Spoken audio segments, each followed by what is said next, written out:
Ago, me and Janine went to Dx3 Canada, and it stands for Digital Marketing, Digital Advertising, and Digital Retailing. And they should add a fourth, as in digital nerd, because they actually had a guy in a cape that went around and promoted the code off that they had here in the ring. So it was kind of nerdy. Me and Janine actually sat and ate lunch and watched these guys kind of interact with one another. I had my back to them, I couldn't watch. It was neat. Kevin, right? It was Kevin, yes. So the conference overall was pretty good. I went to 8 different presentations. Janine went to 8 different presentations. Some of them were really good. Other ones were more of just, they were promoting app. So I'm going to kind of go through some of the notes that I took, some of the tweets that I made throughout the conference. So first off, I guess you're not just behind technology, you're behind your customers' technology. So the whole idea that it's not necessarily about the actual device. So we've been doing this a lot lately. There's more than one channel to be touching. So you know, your customers are on Pinterest, your customers are on Facebook, your customers are on Twitter. So it's more about, you need to be an enabler, so you need to allow them to actually use whatever, I guess, technology they feel like they need to use. You just need to be able to provide it to them in an easy to use manner. So I'm not sure if you guys have seen this Zero Moment of Truth video, but essentially what it is model. We all learned marketing by creating pieces of stimulus like radio, TV, and print to drive awareness of our product or service, which would then drive people to the point of sale at retail or at shelf, for example, whereupon hopefully they would choose your product or service, take it home and have a great product experience. Zero Moment of Truth is that moment that increasingly is growing in importance that gets in between your stimulus and your point of sale. To some degree, consumers aren't doing anything differently than they have been doing for years. They have been gathering information about what's going to be the best product and where it is that they should be buying, and they've been trying to learn about that before they make their decision.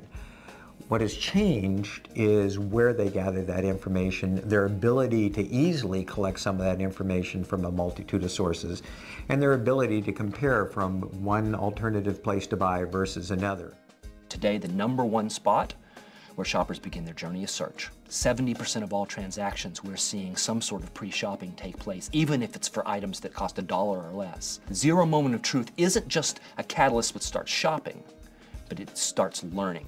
And I think the biggest change that we see is shoppers that walk into every transaction saying, I want to be smarter, I want to be more informed, I want to make better choices, and yeah, I also want to save some money. We find this Zero Moment of Truth, it applies across all of our customer bases, whether you're buying a big jet engine, whether you're buying a refrigerator, or whether you're purchasing a credit card. It really does apply both in a consumer and in a business-to-business context. But think about it, it's a natural behavior. It's a way that we all now make our buying decisions almost as second nature.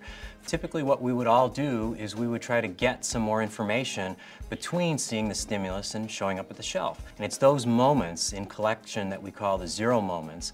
Because the way Google's positioning themselves as this insightful knowledge base for, I guess, shopper marketing in a way. So what they've done is they've realized that search is still the biggest place where people search. People don't go to Facebook to search for products. They don't go to Pinterest. They're still going to Google and searching for products, whether that's mobile, whether that's, you know, on your computer. So their whole idea is that if you're not there before your campaign happens, so if you're not targeted for SEO keywords before the campaign happens, no one's going to find you. So it's almost, they're positioning SEO and Google as really the place where you need to start your campaign and go from there. So it's kind of an interesting idea of how they leverage themselves. And that's basically building on what P&G coined as there's the first and second moment of truth. Mm-hmm. First being where the product is actually selected at shelf. Mm-hmm. They created that years ago, and that's where Google got the language of this moment of truth thing. It's a P&G concept. As marketers, we all learned our craft focusing around 3 moments. And those 3 moments became the basis of how we built our plans as marketers, how we chose our partners, and how we allocated our budgets. Now we believe there are actually 4 moments in the mental model of marketing. And it's the marketers who recognize that the world is now a 4-moment model that stand to have a competitive advantage in the marketplace. If you are smart, you should never even launch a mass media campaign without a 0 moment of truth support to it. Because we've often discovered people, when they watch your commercial, they sometimes don't remember your product or service. They will remember certain things from your commercial. So if you have a green frog, they'll actually search for green frog. So you should actually be willing to sort of show up there at that particular time. And you should incorporate, whether it's before or after your advertising, how do you actually support it with new consumer behaviors, ways of discovering things? We're moving away from people seeking a product or a brand they want in 5 or 10 or 20 or 50 ways to actually seeking and finding that brand in tens and thousands of ways. The web presents an incredible opportunity, but also there are an enormous number of tools that now allow you to be hyper-targeted. And if there are 60 people in San Francisco right now looking for engagement rings and on the web trying to find them or trying to figure out which brand or cut to buy, you have an ability to get in front of just those 60 people because the potential consumer is not at the end of the process, rather beginning the journey. You have more of a time and opportunity to have a slightly slower dance in order to truly convince them that you're the right answer for them. And that's the fundamental shift I think a brand needs to make, is embrace this idea of fragmentation and yet leverage the tools that are available to us to show up at the right moment in front of the right person with the right message. How the plan or the campaign plan is actually changing. So it's changed a lot in the United States more than it has here, just because of the adoption of mobile and more engagement. So everyone kept on saying, you know, this is actually going to be the year for mobile, and I'll kind of go into more detail on that in a couple other slides. But they talk about how now there's kind of 4 main areas that you need to discuss. So it's engagement, targeting, ROI, and then share of conversation. So the engagement really talks about, you know, is your campaign going to actually, you know, bring that whole idea and whole that concept, you know, to get actually people involved in it, rather than it just being a push to the message. And then targeting is the same idea of the whole Google concept, is you could actually be really specific. So if you want to target a certain group that lives down at the St. Lawrence Market, you can actually do that now. You don't necessarily need to be so broad with your actual campaigns. And then ROI is not necessarily based on sales anymore, it's based on reach and advocates. So when you're talking to a client and you're talking about, well, you know, is this going to increase the sales of a certain product? It might not necessarily be about that. It might be about, you know, we got you 3,000 more Twitter followers, or we got you more people to follow your brand on Facebook.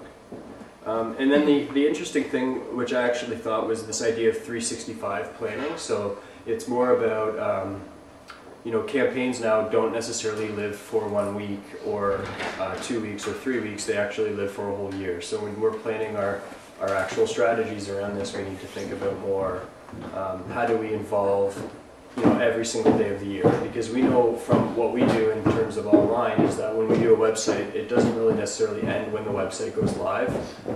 There's constant changes, there's constant adaptations based on what our actual users and clients want. And then another thing I thought, has anyone heard of Zuck's Law? So Zuck's Law is essentially more people share every year. So he actually says it has 100% more online than they did the year before. So every person will share more and more and more online. So for example, Claire right now is using Facebook. Next year you'll be on Pinterest and you'll be sharing more and more. That's his law. And it's interesting because I think the driving factor on Facebook right now is that this actually isn't necessarily happening. Or it is happening, but they're not able to leverage it. And I'll go into another slide later on, but this whole idea that people aren't necessarily going onto Facebook and buying products. They're going on and interacting with brands, but they're not actually converting that to any sales on Facebook. And there's been all these companies that have tried to kind of leverage the technology and create these resources where if you're searching on Facebook for a product, or if somebody refers a product, you could buy it right there on Facebook. But what we found is from the recent IPO that no one's doing that. Facebook's not actually making any money off people buying products. How cool would it be if your friends and family could shop for Market America products without ever leaving Facebook? Now they can, with Market America's new Shopbox feature for Facebook. You can offer your friends the convenience of online shopping with simple and secure checkout right from within your Facebook wall. Want help with gift ideas for your friends? Create a Shopbox with your suggestions and let your friends comment and help you choose the perfect gift. Setting up a Shopbox is easy. Simply click on the Shopbox logo on our exclusive Market America products, Easy Cart partner product pages, or banner ads. You will land on a page that allows you to log in to create your Shopbox. Once you enter a name, you can select the image that you would like to represent your virtual storefront. The product you selected will automatically show up in your Shopbox selection area, where you can edit your selection of products and then publish them to your friends as a status update. It's that simple. The best part? Your friends earn up to 50% cash back on qualifying purchases, and you earn 0.5% cash back on every purchase they make. Market America's Shopbox is simple, secure, and makes it easier than ever to shop, save, and earn cash back for shopping online. This is a Flipboard. Have you guys, I know Janine and Scott use Flipboard and some other people do Flipboard. So it's this idea that content's changing dramatically in terms of how many sources, and I know that we've been talking about Feed Magnet recently, about drawing in these different resources from different places and actually building the content out from that. And what it really means is that the content's going to be more personalized. So I use the Toronto Star as an example because I just recently got a free copy when I was at Union Station. And when I was going through the actual newspaper, I really realized that there was only one section that I was interested in, or maybe two sections. So it was almost like, well, what about all this other content? I leave it in the office, and then maybe somebody else that's interested in that will pick it up. So it's this idea that with these added tools and with mobile and with iPads, the content can be really targeted to a specific group of people. So now that we're going to have more, if I'm interested in hockey, I'm just going to see content for hockey and not get the rest of it. So it's kind of, in a way, showing that newspapers are not really that useful anymore if it's not targeted to you. I know there is debate around that. And I don't know if anyone watched, Scott, you probably watched the UFC on the weekend, but they do a terrific job of kind of leveraging all the different media channels. So they show their events on the Facebook page, the pre-fight on their Facebook page, and then after that they promote their actual pay-per-view event. And they're actually finding that they're doing a lot more of this. So after the event they have a 24-hour regroup where everyone can go and chat about the fights that just happened. So they've always had this challenge that people are kind of stealing the fights or not paying for them, but they've kind of used that as a tool to kind of use Facebook and use the after event promos to actually drive more people to the pay-per-view events, because you don't want to miss the pay-per-view event and wait till the next day to watch it free or on a discounted rate, because you actually want to take part in the whole experience of the event. So from 24 hours before to 24 hours after. And then of course the global video app, which I think that everyone, if you haven't downloaded it, you should download it here, because it's a terrific app in terms of Canadian content, and Global's done a great job for their Survivor, I guess their Survivor promo. And what this really shows me is that Rogers and Bell, which have kind of leveraged the whole networking. So when you buy a television show or watch a television show, you have to buy it through Rogers. And I think the whole shift is kind of changing. So media is going to be provided on Facebook, or media is going to be provided on the actual station's app. So I can actually watch Survivor, the last 2 episodes, on my iPhone instead of watching it on Rogers On Demand or Bell PVR.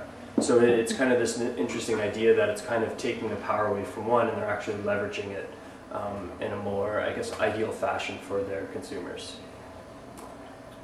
And then this was kind of interesting. Someone actually said mobile might save publishing. So I don't know if I 100% agree with this, because right now I think it's looking that way, but 18% of Canadians now have an e-reader, and why this is important for publishing is that most of those e-readers are iPads.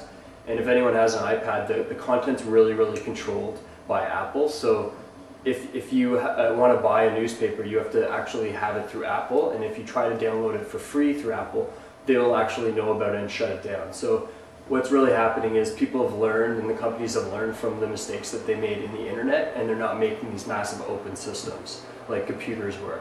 They're actually closing it to a mobile iPad that they have access to the content, and they can tell you what is on it and what's not. So it's everyone's saying, well, Apple's providing, you know, free content, or not free content, really, really cheap content is going to cripple the publishing industry, but in a way it's not, because it's actually allowing more people to have access to it at a cheaper rate, but it's still not free, right? This was kind of interesting. We've talked about, I've showed some examples of connected TVs, and then of course the connected window, so you can actually see Twitter on your windows and whatnot. So it's this idea that soon everything will be an app almost. So the good thing about this is that everyone's kind of taking the Apple model, the same programming in the same language, which is called C++, and they're actually adapting that to their technology. So it's almost like there's all these programmers out there that are creating apps for Apple, and they're all going to be able to create apps for your fridge, or create apps for your dishwasher, or create apps for your TV. And all of these things are going to essentially connect together, which is terrific, because it's kind of opening up a whole different platform for developers. And now Google's got a heads-up glasses. Did you see the thing that later this year Google's going to release their heads-up display glasses, so you can see, you know, it's almost like augmented reality, but it's through their glasses, or like virtual reality back in the 90s. Cool. Terminator glasses. What will change mobile in Canada? So again, this has been the crippling effect in Canada, is that people still have BlackBerry, and I don't want to attack BlackBerry. It's not that I hate them or love them. I just either they're going to change their model or their system, so it's going to be more open. So it's actually either BlackBerry is going to get really good, or BlackBerry is going to fail, and it's going to make our lives a lot better as marketers, because we're going to have the potential to actually be able to target these people a lot more effectively. Another big thing in Canada is they've always talked about the size of Canada compared to the United States in terms of where the population is. The majority of the population is in the GTA, or in, you know, cities like Vancouver and Montreal. So the towers are more spread out. So if you're trying to target somebody up north, they might not have the same service we do here. So for this to actually get better in terms of mobile Canada, we need more towers. And a big thing is competition. Right now there's no threat to Rogers or Bell or TELUS to actually change this technology, because they already own the market, so there's no real competition. In the United States, I know that Google's actually provided free internet to some cities down south, so it's almost like we kind of need that here to kind of push the whole technology revolution for mobile. And I saw this, it was kind of interesting. It takes you 1 hour to realize you lost your wallet, and only 4 seconds to realize you lost your phone. So it's almost like this was actually talking about the importance of your phone. Like it does mean a lot more than what people think. And we've talked about this before, it's actually your lover, not your tool. You're actually kind of in love with your phone, and it does make a lot of sense. I took my phone out for dinner on the weekend. It's true. Treated it right. I was going to make a lover tool joke there, but and that kind of leads me into I guess the future of mobile and this whole idea of mobile wallet. So right now in Canada, this isn't going to happen very soon, and I think why it's not going to happen is, again, it's the same challenge that Rogers and Bell. There's so many different players involved in making this happen. There's security companies, there's the media companies. So Rogers technically owns the data that you're transferring, so they have to be involved in that. Banks need to be involved, they need to change their systems. And then Visa and MasterCard need to change their systems similar to the bank. So there's a lot of different, I guess you could say there's a lot of different players that are kind of restricting this to happen. The guy from PayPal actually said it took 10 years to implement the chip. So the chip that you guys now have on your Visa actually took 10 years to implement. So this isn't going to happen overnight. the chip is on most new phones. Like you actually have the ability to process payments on your phone. It's just what's happening is you're not going to be able to change the customer's behavior. So people have to get used to actually scanning things. And at least for what I'm seeing around the GTA, this is already happening. Like the GO trains now have their pay pass. So you're walking by and you're passing it. They're having it in gas stations. I know Esso has their pay pass swipe card. So it is happening, but it's going to take a while for that whole behavior to change. And it's I know interesting, 10 years is about the right number too. I'm reading a book right now that's called like, Where Ideas Come From. It's all about innovation, and for virtually any technology to be adopted, it takes 10 years. If you look at all of the major ones over the last several years, it has always been instituted at one point, but not adopted by the mass until 10 years later. Beta, you know, and like VHS, all of those kinds of things, 10 years. Laser discs and, you know, DVDs, all that stuff, it's always 10 years. So that's not far off. The only thing that's different from that has been social media and things like that. They have changed it from almost no time. Like it goes from 10 to 2. And it's pretty interesting. And it's because I think there's less people involved in social media. Like there's only Facebook that creates, they can do whatever they want. There's less restrictions and less companies involved in the whole process. But I guess I saw someone talk about, I remember when the ATM machine came out, and I remember when I was younger, I used to have to go to the bank and I had this little book and they would like stamp it. I only had that book for maybe 2 years, but it was the first physical thing that I had with money on it. And I remember when we went, they had ATM machines, my parents would never use them, but slowly over the course of 5 years, my mom's now using online banking. Over the course of, I guess, 15 years. So it does happen, and I know people will say, oh no, I'll never do that. I'll never pay with my mobile wallet. But you will naturally do it because the behavior will change without you knowing it. Janine's mom still uses an abacus. She does like her bank book. And I saw this, again, to talk more about that whole behavior was Clay Shirky, who wrote, I know Scott, you've read a couple of the books that he wrote, Marketing, I think it's Marketing 101 he wrote. I haven't read them, I know about them. And communications tools essentially don't get socially interesting until they get technologically boring. So it's this whole idea that, you know, it's not going to be, you know, the behavior is not going to change until the technology gets boring. So we'll actually start implementing a wallet on our phones, but then there'll be something else that's a lot more exciting. So. I know we talked about this Airwalk example. Phil talked about this in his pop-up store, so I want to... This is an Airwalk store. And so is this. They are the world's first invisible pop-up stores. Stores that can be set up anywhere at any time. Simply by using smartphones, geolocation, and augmented reality. We created them for the limited edition relaunch of the Airwalk Gym, a sneaker originally made for kids who hang out in skate parks or on the beach instead of going to gym class. So that's where we set up the stores.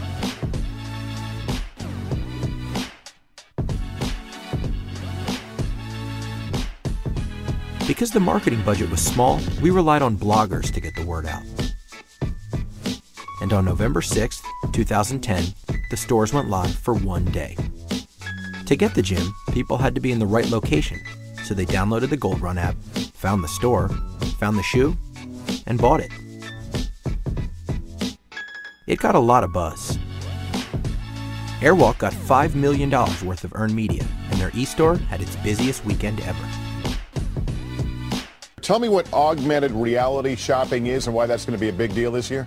Augmented reality is pretty rad. For example, in New York City, we've got an invisible store where if you're in the right location and you put your phone up, you can see a whole Airwalk store. An exclusive product sold to an exclusive audience for an entirely new retail experience. They're a cool style, and I'm glad they're back, and I'm going to get a pair today. The Invisible Pop-Up Store. Watch out for the next one, invisibly appearing near you. So if we look back at the slide that I talked about media planning, this was kind of a really good example of it. I know it was done in 2010, but it's something that is actually going to happen more in Canada. We're a little bit behind in terms of the technology, but it's neat to see that it's extremely targeted. They base their ROI on how many shares it gets. So they talk about $500 million in earned media. They're talking about how many people tweeted it, how many people talk positively about it. And then of course, the targeting of it was essentially essential for the engagement because they went to an actual community that they knew was actually going to engage in the content. They didn't put this up in a mall, they put it into a skateboarding park and they actually made it part of the community. So it's kind of an interesting thing that ties into that whole plan. So again, the store will not be a media point, or will be a media point, not a distribution point. So I guess as we've been talking about this a lot, but brands will care less about in-store sales and more about impressions per associate. So if you work at Apple, you better have a cloud score of 50 plus. So it's kind of like this whole idea that I obviously just am saying that as a model, but you could see that it's changing in terms of impressions start at the store. It starts from the store and then people speak about it. So customers send out the message with the brand's help. So they're actually the brand's app or the brand kind of caters to what they're sending out in terms of a message. And then the purchase can be made anywhere. So why is this happening? Essentially, me and Ryan have had a conversation about, I like actually getting stuff after I pay for it. So the reason it's happening is because retailers can't give you the best prices because distribution costs too much. So the reason why you're seeing less products in store and more products bought online is because of that reason. They can't actually stock the shelves efficiently compared to Amazon and these online companies. And then of course, impulse purchases, which was kind of the idea of going into a store and actually buying things, are not necessarily paying for the cost for shipping and distribution. So it's not necessarily, people aren't going in and buying 10 items anymore, they're going in for a specific cause and buying that one thing. PayPal is kind of an interesting model because they actually kind of go against that whole idea that mobile wallets are not going to exist. They kind of challenge that whole idea. They want it to happen a lot quicker. And they found this interesting stat that throughout the entire year in Canada, this is a neat item, that more shopping was done on the couch after Thanksgiving than any time throughout the year. So it's people were talking about products while they're eating Thanksgiving dinner, talking about the sales while they're eating Thanksgiving dinner, then going home or staying there and sitting on a couch and buying something with their iPad or with their laptop. So it's kind of an interesting stat. This idea of synchronized shopping and it's more of, again, that enables brands and broadcasters to extend the reach and depth of their campaigns to mobile phones, creating a unique interactive consumer experience. It's an innovative approach allowing consumers to connect with brands and engage with relevant content. And for brands and broadcasters, with Shazam's global consumer reach of over 100 million users in 200 countries, their consumers can discover, engage with, and share new content like never before. Shazamable programming first launched with Docker's Wear the Pants TV commercial, premiering during the 2010 Super Bowl. An educational teaser campaign ran prior to the event, encouraging users to Shazam this man on game day. For I wear no pants, I wear no pants, I wear no pants. When the commercial aired, viewers with Shazam could identify the ad and instantly connect to a branded content site, where they could enter a khaki pant giveaway promotion, buy the track, and learn more about the campaign. TV Shazamming has also been featured in broadcast programming on NBC's Sci-Fi Channel. A teaser campaign let fans know the mid-season finale was Shazamable. Download the free Shazam app now on your mobile device. Then, during the mid-season finale of Eureka, Shazam the show for exclusive videos and sneak peeks. For more information, go to sci-fi.com/social. So I mentioned the global app for the iPad that came out recently. How it essentially works is it's similar to Shazam, where it uses the audio sync technology and allows Global to sync the broadcast of Survivor up to the actual app.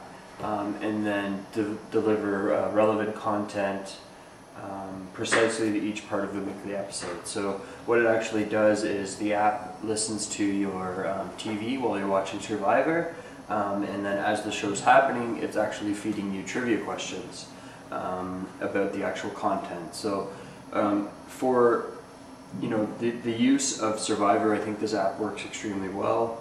The questions, when there are down parts in the show, the questions actually enhance the experience of watching the show. And then from an advertising perspective, we could actually start to see how more ads could be used in similar programs, such as, you're watching a hockey game or you're watching any sporting events, and you could push messaging out during even commercial breaks rather than just watching commercials. So there's actually a good thing to, a lot of people are worried that this is actually going to challenge the way we use our television, but I think in a positive note, it's going to help bring the television to more of a personalized level, and really maybe even eliminate the idea of having to watch commercials based on while you're watching your show. Whereas you would watch the full show, and then during the show you could actually be advertised through based on watching the iPad or using the iPad. Next is, again, PayPal is doing an interesting campaign. They actually purchased a company called Points.com, and what PayPal will actually now do is convert any of your loyalty points to real money. So how Points.com works is it allows you to trade your points. So if you have, say, $200 worth of Canadian Tire money, you could bring that into your Points.com account, which is technically attached to PayPal account, and you can actually convert that to real money. The value of the points are usually less based on what the going rate is, so it's kind of like an auction, but it is an interesting idea that essentially is challenging loyalty, because the purpose of it is essentially to get you back into the store to purchase more of the same product that you previously bought. So it's an interesting idea, and I think it's kind of a challenge that PayPal is doing, because PayPal's kind of had a struggle to get their programs into actual stores, because they offer this wider range of, they want you to use PayPal at all these different stores, whereas if you shop at Home Depot, you shop at Home Depot. They don't want you to go shopping at Lowe's, where PayPal's model has always been shopping at more than one store. But a recent fact is that PayPal just launched a digital wallet into the Home Depot stores in the United States, and hopefully will be coming here to Canada soon. But it allows you to actually go into the store, pay for something with no card, no phone. You just actually enter your phone number, and PayPal recognizes that you have an account associated with that phone number. The money comes off your account, and then you pay for the products. So next is I saw a stat that was actually pretty interesting. It discussed how what is actually driving the sales. So in terms of media consumption and how we buy ads in 2011. I think the most interesting part is that social is significantly higher in terms of driving offline sales and actually online sales, but in terms of offline sales, it's one of the leading factors. Now, the interesting part about this is that programs like Facebook and Twitter aren't actually leveraging this as well as they can, and I think what's going to happen more in the years to come is that we're going to see more Facebook commerce in store. So Facebook's actually going to meet the real world, Twitter's going to meet the real world, and you're going to start to buy products with either your Facebook commerce points, or you're going to see more liking of products to gain benefits in a store environment. I think the number one reason why social is so high at driving offline sales is essentially that communication between the person sharing it with their friends or asking for their friends' advice, and then actually saying, hey, what do you think about this product, should I buy it, and then them giving some recommendations, and then going in and actually making the purchase in a store. And also, of course, online search, which I talked about earlier about ZMOT. It's still a big driving factor, and of course traditional and even online banners are starting to fade in terms of driving offline and online sales. There'll be no more POS essentially, so will the retailers give up the information they're willing to give to Facebook? It seems that it is kind of the new big trend. So in 2 to 5 years, there'll be no more online or offline, no more e-commerce, just commerce. From a technology standpoint, there will be no separation, just one POS. So, you know, there's always a lot of people that are talking about, you know, my online sales were 200 million versus my offline sales, which were, you know, 10 billion. I think with mobile and the fact that you can kind of purchase a product anywhere, whether it's in store or online, or even at your friend's house or on your couch, I think there's going to be more of a combination of all the devices and all the points of sale into one. So companies are going to start basing their revenue models based on the fact that you can buy a product anywhere. QR codes, I think, are still very important, at least in Canada, and I think this is also, again, going back to the whole BlackBerry debate in terms of what people are using their smartphones for. QR codes are available in BlackBerry, so they are scanned a lot, but they are showing up on a lot of products, so the fatigue, I guess, is kind of slowly fading away, but still in Canada, 1 in 5 QR codes scanned lead to a purchase, and 68% of females and only 32% of males actually scan QR codes. Now, a lot of that has to do with the positioning of the QR codes on campaigns. Scandinavian Airlines would like their members to enjoy, rather than stack, their air miles. We know people usually book a trip when they sit down together. We also know that the top earners are the people with the busiest schedules. So instead of just a great offer, we came up with a catch. Couple up to buckle up. The 2-for-1 offer, it takes 2 to see. An email was sent out to over 100,000 selected members. The message contained 2 QR codes. One for you, one for your loved one.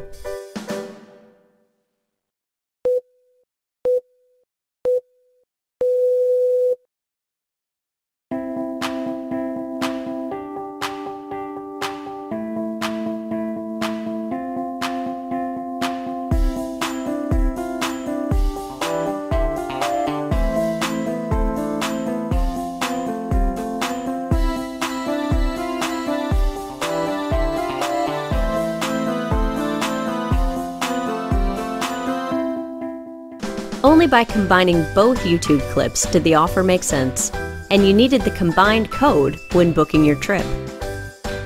Of course, if you opened the email on your phone, you simply invited your partner from there.